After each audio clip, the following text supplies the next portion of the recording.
que você citou Cannes, Cannes é quase meio que o pontapé inicial, assim, né, para alguns filmes. Antes não era tanto, né, mas cada vez mais os filmes de Cannes têm aparecido no Oscar. Acho que rola uma aproximação dos dois lados, né, tanto do Oscar se aproximando um pouco mais de Cannes, quanto Cannes se aproximando um pouco mais do Oscar. Claro que nada perto do que Veneza faz, por exemplo. Vou começar puxando com você, Dali, que participou, eu pude ir ano passado, festival incrível, amei, achei incrível. E esse ano você pôde fazer uma grande cobertura do Festival de Cannes, não só do Festival de Cannes, né? Você cobriu vários festivais esse ano. Então, comenta um pouco pra gente. Acho que de nós três, você foi certamente quem mais assistiu aos filmes que provavelmente vão estar nessa corrida. Então, comentar um pouco sobre o festival, acho que começar falando um pouco sobre o cinema do ano de forma geral, e aí depois a gente começa a entrar um pouco mais em algumas categorias do Oscar. Não, perfeito. Bom, pegando essa temporada de festivais, assim, e só olhando para o que vai aparecer na temporada de premiações, só fazendo esse corte, assim, eu acho que essa desse ano eu achei mais fraca consideravelmente do que a do ano passado, mirando premiação televisionada. Então, daí a experiência de Cannes, que é grandiosa, assim, tem muita questão, Vitor, até para organização, né? Eu me lembro antes eu estava falando com o Vitor e tem muita coisa, muita sessão e tu consegue até organizar para assistir o máximo que, né, vai dar por dia, mas às vezes tu fica com peso de ter que deixar mostras secundárias, Uncertain Regard, por exemplo, eu não vi muita coisa, eu fiquei bem chateado, assim, porque os horários eles acabam pegando um por cima do outro. Então eu peguei, minha prioridade era o seguinte, assistir os nacionais e todos os filmes que estavam na competição, especialmente. E aí, projetando assim, né, uma coisa que eu achei bem curiosa é de acompanhar toda essa jornada de Emília Pérez, desde a primeira sessão de Emília Pérez, e meio de que como foi essa transformação, né, porque eu vou falar para vocês, eu não consigo ver todo esse concorrente maravilhoso, espetacular que pintam, né, de Emília Pérez, que é o filme histórico da Netflix, e assim, já em Cannes eu estava vendo muito esse discurso da ousadia do Jacques Audiard, que é um filme que ele acaba citando, vai fazendo vários paralelos, e aí tu vai construindo essa carga, né, de, poxa, tem a premiação depois, né, um filme que é duplamente premiado, que acaba sendo raro, inclusive. Então, assim, a marca dessa questão levando para campanhas de Oscar foi desse discurso que ele vai sendo criado, que eu vou falar para vocês, eu não compro totalmente, eu acho que é um filme razoável, mas que não está entre os meus favoritos do ano, não está entre os grandes filmes da Netflix que ela já colocou para Oscar, só que aí você vai vendo, na minha visão, né, esse discurso que ele vai sendo criado, porque, querendo ou não, tem uma gigante que é a Netflix. Eu sempre falo assim, o Oscar, claro, é campanha, você precisa de visibilidade, grana, só que a Netflix ela tem uma capacidade de investimento que é muito grande, né? E ela não conseguiu o Oscar ainda. Então, tudo que ela vem fazendo nas temporadas anteriores, lá desde Roma especialmente, agora eles estão reforçando com Emília Pérez de uma maneira bem forte, para não deixar meio que acontecer aquela coisa de Ataque dos Cães, que todo mundo fala do filme, depois chega lá na hora, melhor filme, não vence melhor filme. Né? Então, de Cannes, assim, essa foi a questão principal que eu diria de acompanhar e de chegar aqui e estar falando, a gente está discutindo sobre Emília Pérez. E um outro candidato que foi um que eu gostei muito, que foi a Nora, né? E a experiência de Anora foi uma experiência na primeira sessão que eu peguei em Cannes, que era assim, algo, tanto a Nora quanto a Substância, sessões que as pessoas estavam completamente envolvidas, sabe, mas totalmente envolvidas com o filme e tal, e foi uma experiência muito bacana, aí trazendo para contraste alguns outros, tipo Marcelo Mil, o próprio Horizon do Kevin Costner, que as pessoas levantavam, saíam, ou entravam para tentar tirar uma foto, tô aqui no filme, que eu fiquei surpreso, né? As pessoas vão lá para a sessão, se arrumam, tiram a foto, e depois o de Horizon, a debandada que eu vi foi impressionante. E assim, só para claro, abrir para vocês também, então eu destacaria a Emília Pérez, a Nora também, que aí eu gostei bastante, e que, diferentemente dos outros do Sean Baker, nessa, né, que eram filmes que, tipo Red Rocket, vai perdendo espaço ou chega com lançamento limitado, poxa, nesse ano, não.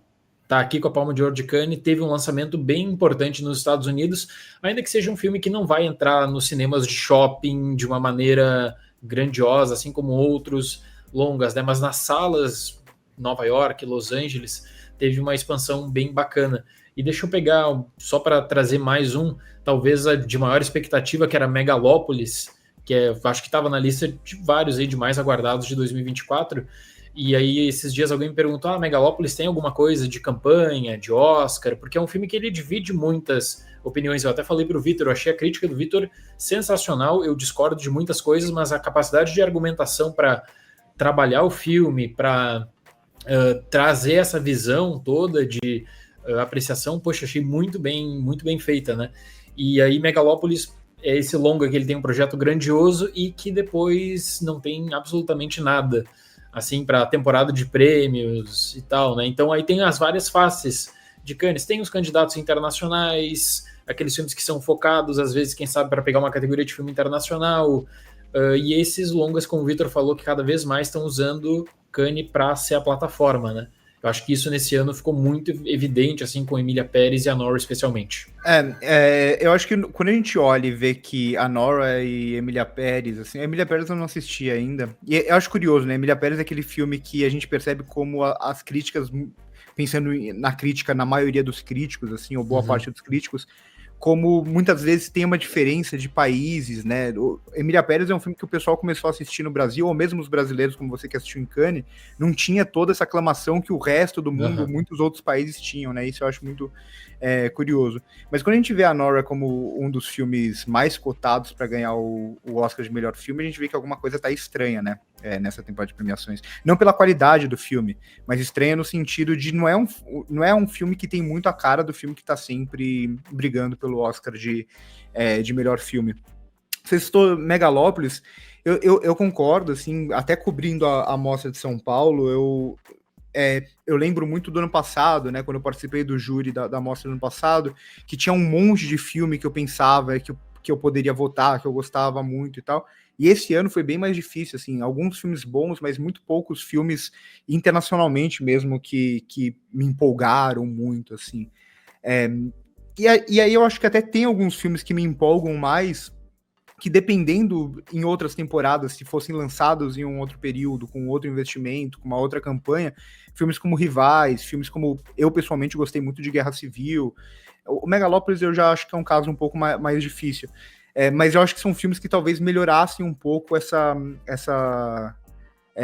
esses filmes na corrida pelo Oscar mesmo, porque hoje a gente olha, não é uma lista muito empolgante, né? É uma lista que parece muito aquela lista da época da pandemia, assim.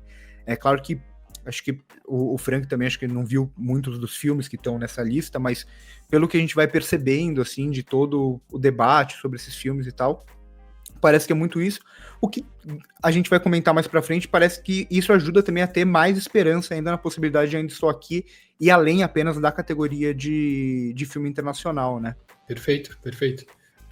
Só para trazer também esse adendo, né? A gente vai falar, eu acho, muito de Ainda Estou Aqui e tal, mas o que eu vi muito depois em Toronto, que acaba sendo uma outra plataforma de visibilidade, né? São esses filmes que chegam em Toronto, tipo Brutalista, que aí é um filme que ele estava aguardando distribuição nos Estados Unidos para tentar ver se colocava e se entrava de fato na temporada para Oscar 2025 ou se ficava como The Life of Chuck, que acabou vencendo Toronto 2025, aí mirando temporada de prêmios 2026. Né? E aí eu acho que o Festival de Toronto foi meio que um grande teste assim para ver o que desse ano as distribuidoras conseguem colocar como prioridade, o que fica para depois, e aí citando assim por cima, né, tem Conclave, tem Brutalista, tem a Nora, Emília Pérez, como a gente estava falando, mas não é uma temporada tão empolgante assim, se tu pensar para a questão que a premiação televisionada, hoje ela quer muito também a visibilidade comercial, e tu tá saindo de um Barbenheimer, daí hoje, pensando assim de prêmios de maior visibilidade mesmo, tu falou uma coisa interessante de uma lista tipo o período da pandemia. Aí teria o que para não pegar nessa lista? Um Duna Parte 2, o Wicked, quem sabe, que até eu acho que o Wicked é um filme que nos Estados Unidos tem uma repercussão bem forte, quem sabe para pegar melhor filme, Gladiador 2, mas ficaria mais ou menos por aí, né? Então não tem um fenômeno tipo do ano passado que a gente está saindo do Barbenheimer, de toda aquela questão do caótica, né? Que acabou sendo importante para para trazer pessoas que não estão necessariamente na bolha de cinema, mas que se interessam por premiações. Comentários, Frank? O Frank, esse ano você não conseguiu ver tanta coisa na mostra, né? Chegou a ver o Brutalista, não? Vi sim. Eu não consegui ver muita coisa na mostra, mas eu acabei vendo as coisas pontuais. Eu, tipo assim, não vou conseguir ver muita coisa, então não vou brincar de pescaria esse ano, não. Vou ver o que tem que ser visto. Estava ouvindo o Dali falar, eu sou muito relutante para dar a mão à palmatória a um discurso que eu acho que é um discurso meio derrotista, de esse ano foi tão ruim, pior do que o do ano passado, como é ruim esse ano. Mas não tem como não, porque isso está saltando muito aos olhos esse ano, né? Tipo, num geral, e acho que quando chegar a lista de indicados ao Oscar, isso vai ficar mais evidente ainda.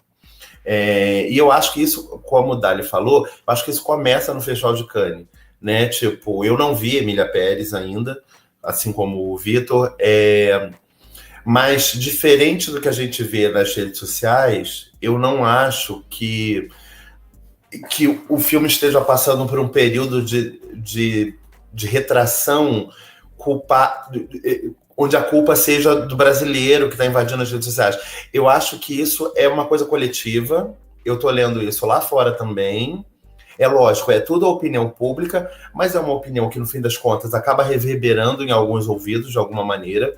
O filme, realmente, eu acho que ele chegou com uma expectativa muito grande, e o fato dele ser um filme da Netflix, ele é um filme que alcançou muito mais pessoas que ele alcançaria um filme francês, falado em espanhol, lançado nos cinemas. Então, as pessoas foram com muita sede e estão meio reticentes, ou tentando entender por que esse filme é um filme tão grande assim.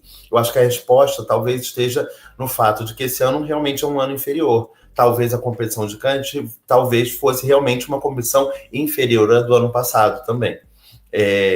Não sei dizer se é isso que levou um filme tão... O Vitor falou que a Nora não tem cara de Oscar. Não tem cara de Oscar, não tem cara de Palma, não tem cara de um monte de coisa. Ele tem cara de um filme bom, apenas. O que deveria ser suficiente para Oscar e para Palma.